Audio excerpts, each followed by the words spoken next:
Oke, Assalamualaikum warahmatullahi wabarakatuh.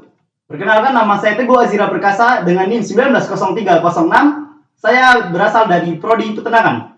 Nah, di video kali ini saya akan menjelaskan yaitu tentang biochemistry atau biokimia terkait dengan metabolisme atau metabolisme.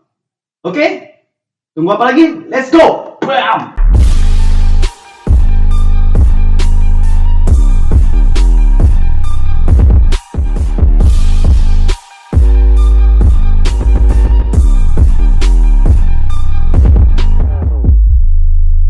Action.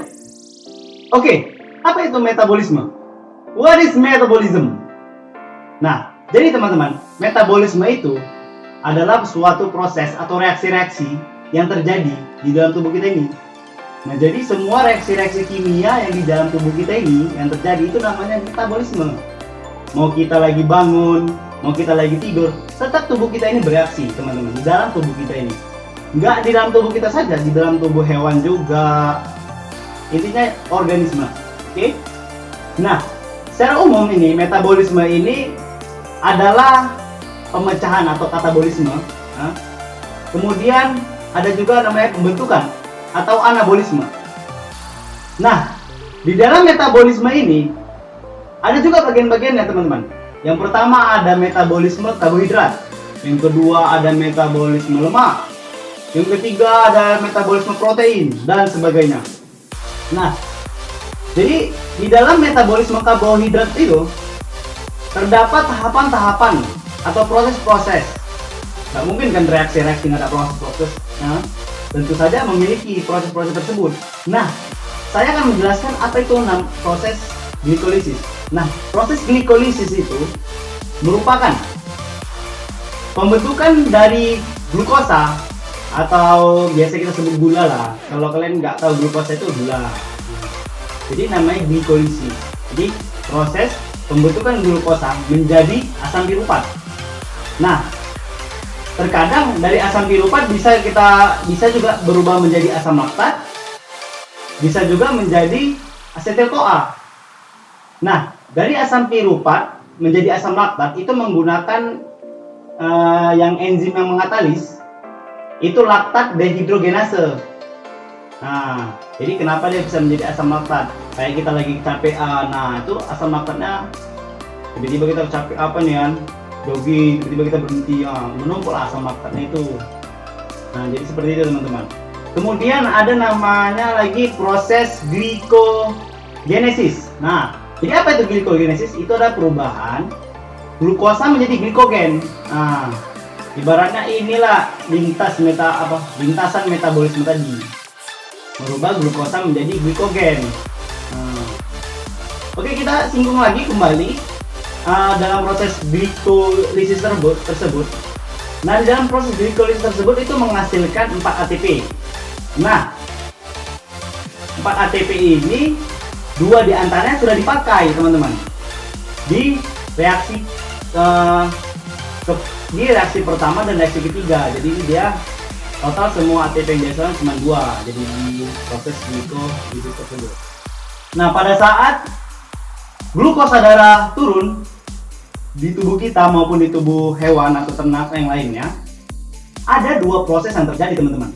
Yang pertama adalah glikogenolysis, yaitu kebalikan dari glikogenesis.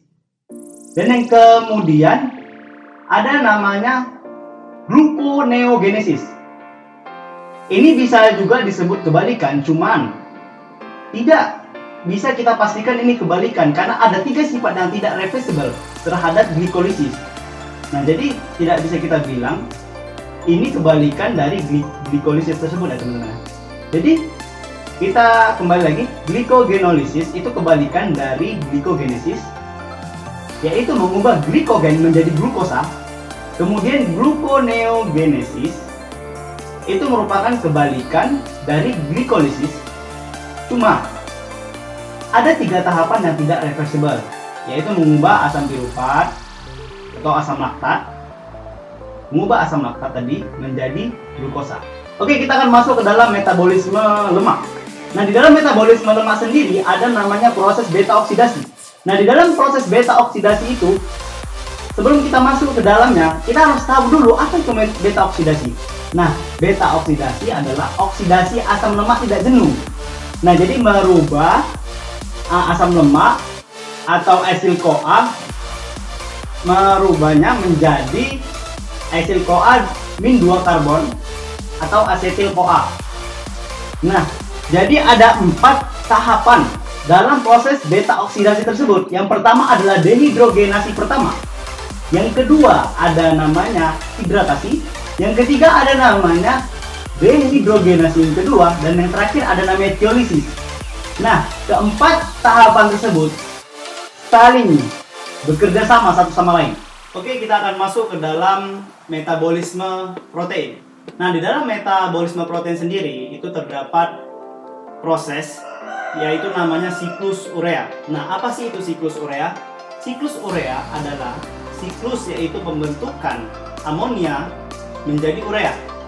Nah, proses pembentukan itu melalui 5 tahapan. Tahapan yang pertama adalah pembentukan karbamoil fosfat. Pembentukan karbamoil fosfat itu dibutuhkan enzim yaitu sintatase karbamoil fosfat. Kemudian reaksi kedua itu adalah reaksi pembentukan suksinin. Aduh, citrulline. Kok suksinin? Citrulline. Yang kedua adalah proses pembentukan citrulline. Nah, proses pembentukan citrulline sendiri terjadi di mitokondria yang dikatalis menggunakan enzim transkarbamoilase ornitin. Kemudian yang ketiga ada namanya pembentukan argosuksinat.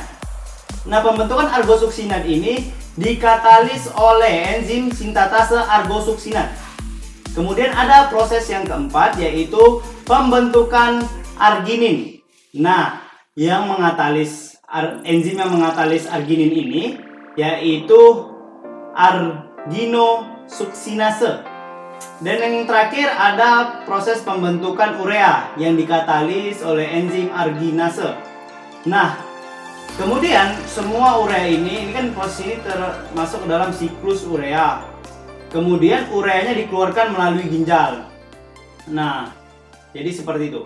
Terima kasih.